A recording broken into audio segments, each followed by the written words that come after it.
Good Saturday morning, everyone, and welcome into today's daily Bible reading for August the 29th, or April the 29th, wishing the year away. April the 29th. Today we are reading together.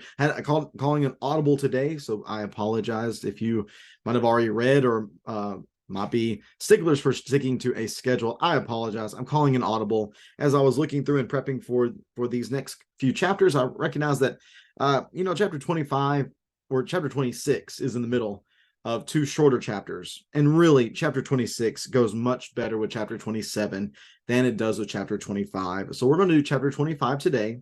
And then tomorrow we will read through chapters 26 and 27, which is a census. And one of the things we're going to see in this census is that there is a particular man who has no sons, only daughters. And chapter 27 then deals with a daughter's inheritance. So again, you can hopefully see how those two go together much better than what we're going to see today with the idolatrous worship of Baal, and then a census as opposed to the census and an issue that is introduced in the census. So with that being the case, I appreciate your patience. Thanks for working with me. Let me get the short text of Numbers 25 up on the screen. Not too long of a reading today, so we'll work through that and get ready for tomorrow. Thanks so much again for reading along with me today. We are in Numbers 25. Remember, previously in the last few chapters, we have had the Balaam saga, where we have the Moabite Balak, who has sought the services of a prophet for hire named Balaam, and he believes that Balaam has the ability to bless so that one is blessed, and cursed so that one is cursed. But in reality, that belongs to Yahweh. So Yahweh ends up basically using Balaam as a puppet to speak his truths to Balak. He defends Israel, he protects Israel, and he provides Israel with safety here in this moment. But unfortunately, once we move from chapters 22, 23, and 24 into chapter 25, we're going to see, well, Israel's not so faithful to Yahweh. It's quite disappointing, honestly, that we see this misstep here by the people. But again, we see that periodically throughout the story of Israel, that they seem to have great success, they seem to be doing well, and then there is a moment where they stub their toe. Well, we're going to see that here in this text in Numbers chapter 25. Again, let's begin reading here. Numbers 25 and verse number 1. While Israel was staying in the Acacia Grove, the people began to prostitute themselves with the women of Moab. The women invited them to the sacrifices for their gods, and the people ate and vowed in worship to their gods. I believe that that's saying that the Israelite people bowed and worshiped to the Moabite gods. So Israel aligned itself with Baal of Peor, and Yahweh's anger burned against Israel. Yahweh said to Moses, take all the leaders of the people and execute them in broad daylight before Yahweh, so that his burning anger may turn away from Israel. So Moses told Israel's judges, kill each of the men who align themselves with Baal of Peor. An Israelite man came bringing a Midianite woman to his relatives in the sight of Moses and the whole Israelite community, while they were weeping at the entrance to the tent of meeting. When Phinehas, son of Eleazar, son of Aaron, the priest, saw this, he got up from the assembly, took a spear in his hand, followed the Israelite man into the tent, and drove it through both the Israelite man and the woman through her belly. Then the plague on the Israelites was stopped. But those who died in the plague numbered 24,000. Yahweh spoke to Moses, Phinehas, son of Eleazar, son of Aaron, the priest, has turned back my wrath from the Israelites because he was zealous among them with my zeal, so that I did not destroy the Israelites in my zeal. Therefore declare, I grant him my covenant of peace.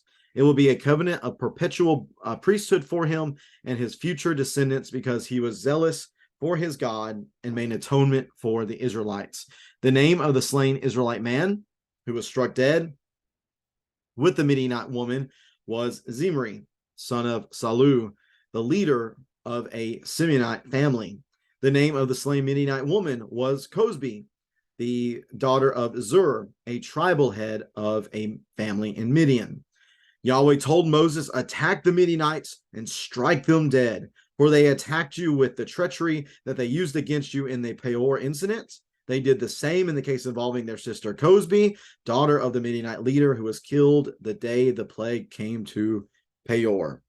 And that is Numbers chapter 25. Again, previous to this, Yahweh has been providing for Israel, and yet we turn around and seemingly out of nowhere, seemingly, because there's some detail that's not included here that is included elsewhere. That tells us really what is going on here. But here is Yahweh providing for Israel by turning away this prophet who sought to curse them.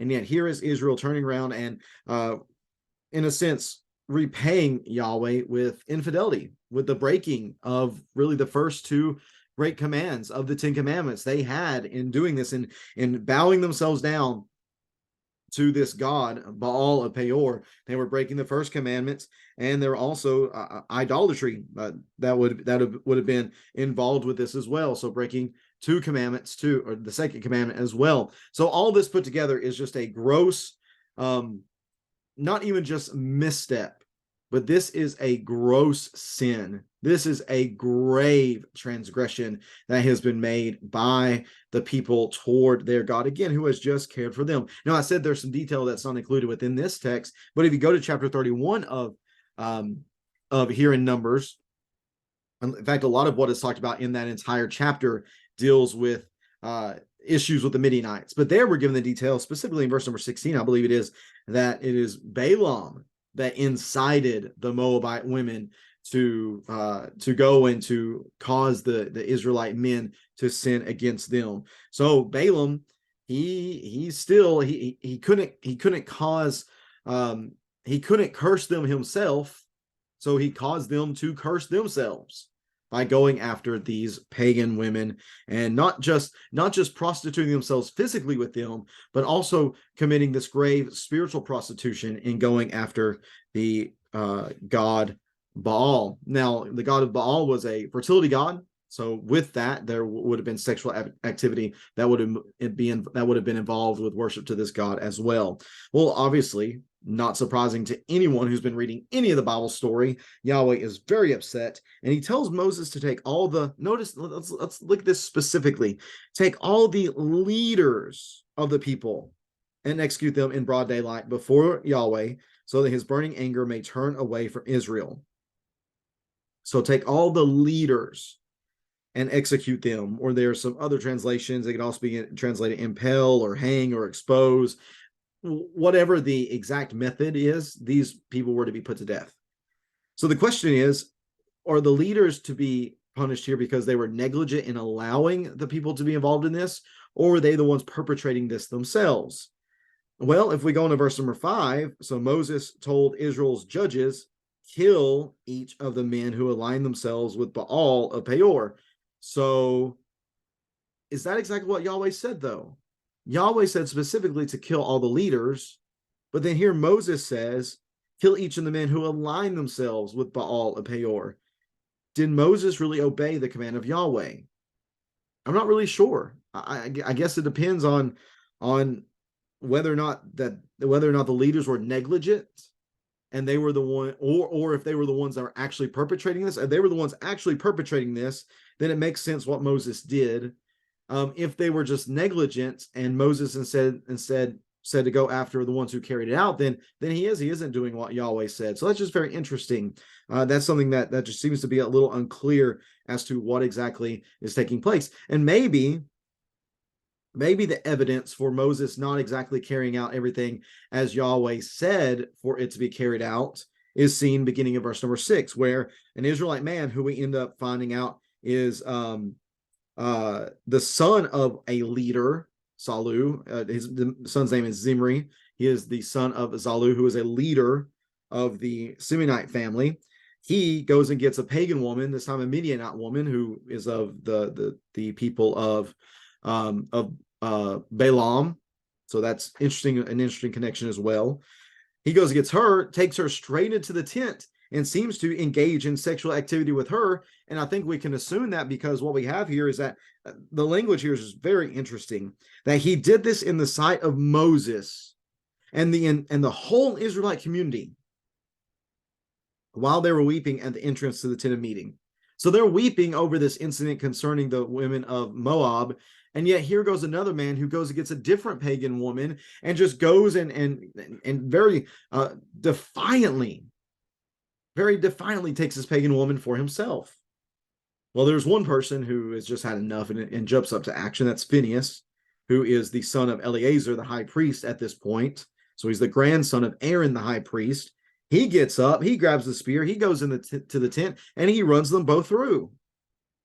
And when he does that, then this plague that is discussed in verse number 8, then the plague stops, but not before 24,000 individuals were killed. I wonder, once we get into tomorrow's reading, one of the things that I'll mention this briefly here, that the Simeonites family declines drastically in number. Over half of their number is gone from the fighting forces. I wonder if it's because they were the ones that were really engaged in this sin here. Again, the one who did this and who was discussed was of the Simeonite family. But nevertheless, in verse number 10, now Yahweh speaks to Moses, and he really praises Phinehas. He says, he has turned back my wrath from the Israelites because he was zealous, meaning he was passionate, which might be a play on words here, kind of a play on ideas that the Israelites were passionate for these pagan women, passionate for their God, and not passionate for Yahweh. But here is this Phinehas, who seems to be someone that is passionate for Yahweh. So because he is passionate for Yahweh, and because he did this, I grant him my covenant of peace, and it'll be a covenant of perpetual priesthood for him and his future generations, because he was zealous for his God and made atonement for the Israelites. Again, sin requires blood, and here the blood was shed through the killing of this sinner, this one who blatantly and very, very just crassly disrespected Yahweh and his people. As far as I understand, this was something that was already reality. They were already going to have the perpetual priesthood, but this seems to be a strong public commendation for Phinehas and his family because of what he did. Again, verses 14 and 15, we're told who these individuals were. Again, Zimri, the son of Salu, a leader of the Midianite, or of a Midianite family, or a Simeonite family. And then there is the woman who, again, is a Midianite. Her name is Cosbi. She's a leader, or she's a daughter of a tribal leader in the family of Midian. And then in verses 16, 17, 18, we learn that, this battle, this struggle that's going to be between Israel and Midian, it's on. I mean, it is really on at this point. There is going to be constant fighting between the two moving forward. One of the big, actually, before we get there, war is going to be declared against Midian in chapter 31. We'll get there in a few days. But then also in Judges 6-8, we see Gideon at war with the Midianites. Even some of the prophets pick up on the fighting between Israel and Midian. I believe it's Isaiah who actually uses imagery of Israel's victory over Midian's. That's a description. He uses that to describe the way the Messiah would have victory over his enemies. So this is a big deal. This chapter might be kind of short, and it might not be to us very significant, but this is going to set the scene for a lot of what's going to take place in the future as Israel is fighting with the Midianites, and also just recognizing the importance of making sure that they remain consistent. Again, there are these times when they show great faithfulness. There are times whenever God shows his faithfulness to the people, but then they turn around and spit in Yahweh's face by joining themselves to these women. How disrespectful, how unholy, how ungodly. And yet they suffer for it in a very big way whenever 24,000 people are killed. But another thing that I just want to recognize from this particular text is that someone had to step up and take control of this terrible situation. Phinehas here showed great leadership. I'm not sure, I'm not positive that Moses really made a misstep here. It seems to be like there is a bit of a misstep. It seems to be just from the language itself, not really digging into the understanding of what it said, but by just what it said, it seems like Moses doesn't do what Yahweh says here. And then Phinehas steps up, and Phinehas takes control, and Phinehas defeats the sinner, the evildoer, the rebel, and brings peace back to God's people. Sometimes somebody just has to step up and take control. Are we that type of person? Or do we have that type of faith to just step up and take control whenever that need arises? May God help us to have the courage and the confidence in him to do such a thing if we ever find ourselves in that position. Not saying we need to run anybody through with a spear, but sometimes people need to step up and just speak the truth and make sure that light is shed on the truth, and that those who are transgressing God's law know that and realize their need to change and repent.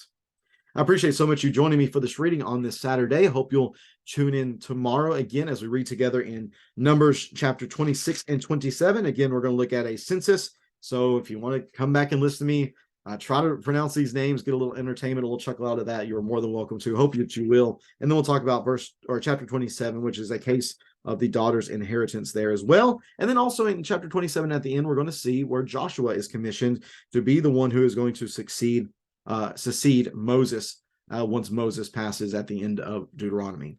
Again, thanks for tuning in today. We'll be back at it again tomorrow. Have a great Saturday, everyone. Take care, and God bless.